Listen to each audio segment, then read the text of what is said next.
नमस्कार, मैं हूं शैलेंद्र सिंह और आप देख रहे हैं हमारा YouTube चैनल शब्द शब्द शैलेंद्र सिंह। इंसान दो तरीके से अपने भावों को व्यक्त करता है, यानी अपनी बात को कहने के दो माध्यम हर इंसान के पास होते हैं। पहला होता है उसकी अपनी लैंग्वेज, यानी उसकी अपनी बोली, जिसके जरिए वो अपने भाव व्यक्त करता है, और दूसरी चीज़ होती है बॉडी लैंग्वेज, जिसके जरिए वो अपने भाव को व्यक्त करता है। आपने देखा होगा कि कई बार जब पहलवान किसी अखाड़े में उतरता है तो उसके पहले वो अपने भाव व्यक्त करता है, वो तैयारियां करता है, सामने वाले को दिखाता है कि किस तरीके से तैयारी करके आया है, और एक तरीके से वो दूसरे पहलवान पर हावी होने की कोशिश करता है।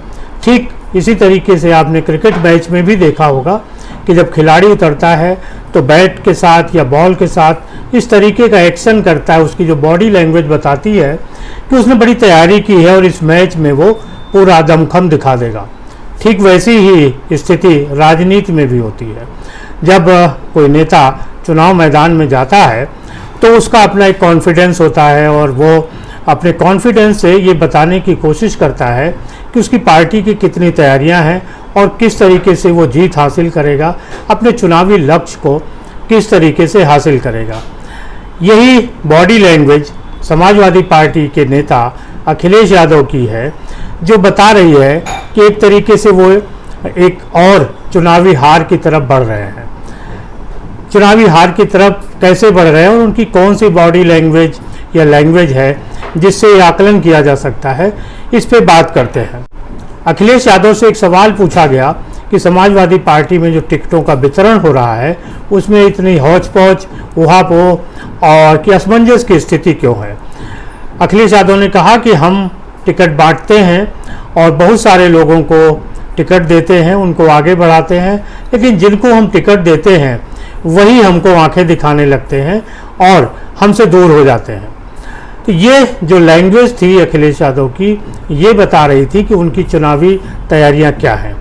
और सिर्फ अखिलेश यादव की ही नहीं, उनके जो सलाहकार हैं, उनकी जो मीडिया के लोग हैं, जो उनके फॉलोअर्स हैं, जो उनकी बातों को जनता के सामने लाते हैं, उनकी स्थिति भी कमोवेश इसी तरीके की है।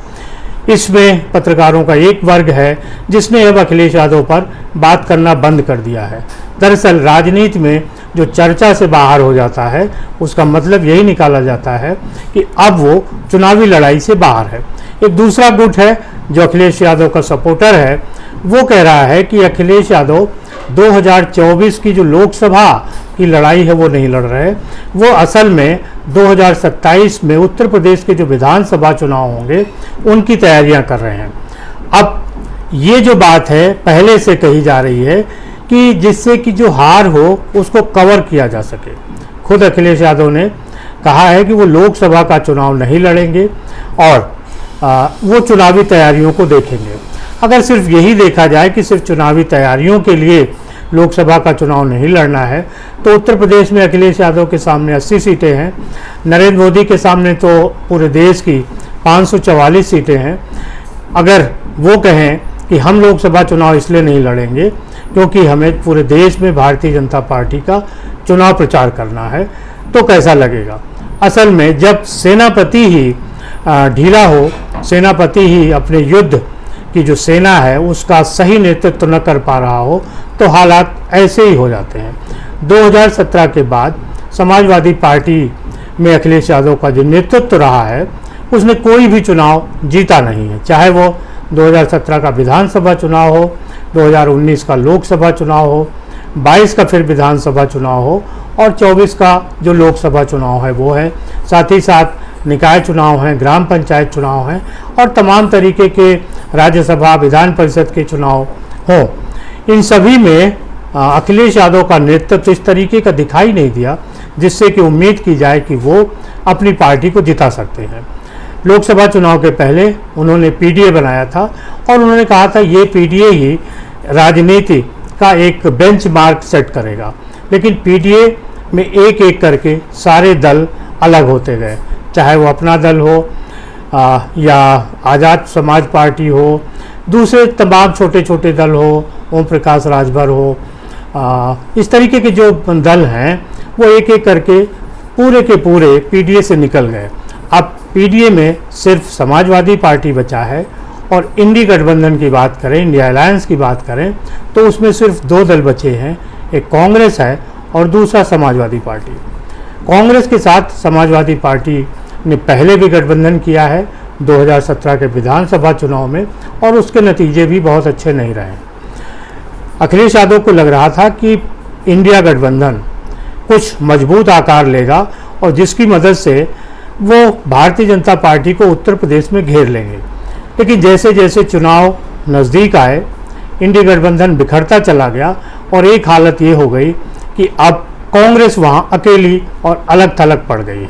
इंडी गठबंधन के जो भी सदस्य हैं वो अपनी अपनी राह चल रहे हैं, उनके बीच किसी तरीके का कोई कोऑर्डिनेशन, कोई समन्वय नहीं है और इससे अब अखिलेश यादव भी खुद को मजबूर समझने लगे हैं। उनको लग रहा है कि उन्हें अपनी लड़ाई अपने बल पे ही लड़नी पड़ रही है। लेकिन यहाँ पे 2 और पेज फंस गए हैं, एक है यादव वर्ग और दूसरा है मुस्लिम।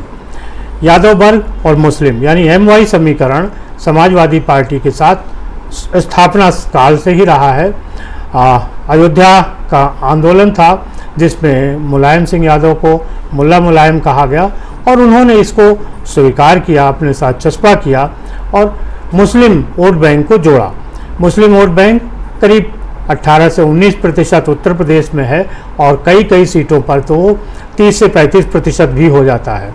ऐसे में 17-18% मुस्लिम और 7-8% यादव यानी M और Y ये दोनों मिलके 26-27% वोट लेते थे। कुछ ऐसे नेता होते थे जो सत्ता के लोलुप होते थे, किसी भी जात बिरादरी के हों, वो अपनी जीत के लिए किसी तरफ चल पड़ते थे। समाजवादी पार्टी की तरफ भी ऐसे नेता जाते थे, 2-3% उनका वोट बैंक होता था। इस तरीके से कुल मिला के समाजवादी पार्टी एन केन प्रकारेण 30-32% वोट पा जाती थी और वो राजनीति का दौर ऐसा था जब वोट कम पड़ते थे, 45-46 और 50% वोट पड़ता था, जिसमें अगर 30-32-26% किसी दल के पास है तो वो चुनाव जीत लेता था। लेकिन ये दौर जब बदला 2014 के बाद और पोलिंग परसेंटेज बढ़ा और हिंदुत्व का ध्रुवीकरण शुरू हुआ, वहाँ से इन दलों की मुसीबतें खड़ी हो गईं। अब मुस्लिम वोट बैंक समाजवादी पार्टी के पास है, लेकिन यादव जो मुस्लिम और यादव दोनों मिलकर समाजवादी पार्टी की मदद करते थे, उनमें से यादव अब समाजवादी पार्टी के साथ उतनी मजबूती से नहीं है। भारतीय जनता पार्टी ने मध्य प्रदेश में डॉक्टर मोहन यादव को अपना मुख्यमंत्री बनाया और उसके बाद वो यादव महासम्मेलन कर रहे हैं। अब जो चुनावी राजनीति है निश्चित तौर पर अयोध्या के राम मंदिर से अलग जा चुकी है। अब अगला जो चुनावी मुद्दा है वो मथुरा होगा, कृष्ण जन्मभूमि होगी और श्री कृष्ण जन्मभूमि के बारे में यादव समाज ये कहता है कि श्री कृष्ण उसके देवता हैं, उनके वंशज हैं। मनीष यादव हैं जो इस लड़ाई को लड़ रहे हैं। मथुरा का जो कृष्ण जन्मभूमि है, उन्होंने अखिलेश यादव से एक सवाल पूछा कि अब वो किसके साथ हैं, कृष्ण जन्मभूमि के पक्ष में है या विपक्ष में। इस बात का जवाब अखिलेश यादव के पास नहीं है। एक वोट बैंक ऐसा है जो यादव है, वो कृष्ण से जुड़ा हुआ है, अपने को कृष्ण का वंशज मानता है। वो ये चाहता है कि जिस तरीके से अयोध्या में राम मंदिर की भव्य राम मंदिर बना, ठीक वैसे ही मथुरा में भी कृष्ण जन्मभूमि का निर्माण हो। अब स्थिति ये है कि राजनीति में कृष्ण की भी एंट्री हो चुकी है और अब तय करना है अखिलेश यादव को कि वो कृष्ण के साथ खड़े होंगे या खिलाफ। और अगर वो कृष्ण के साथ नहीं खड़े होते हैं तो यादव वोट बैंक उनके साथ कितने दिन खड़ा रहेगा, ये देखने वाली बात है।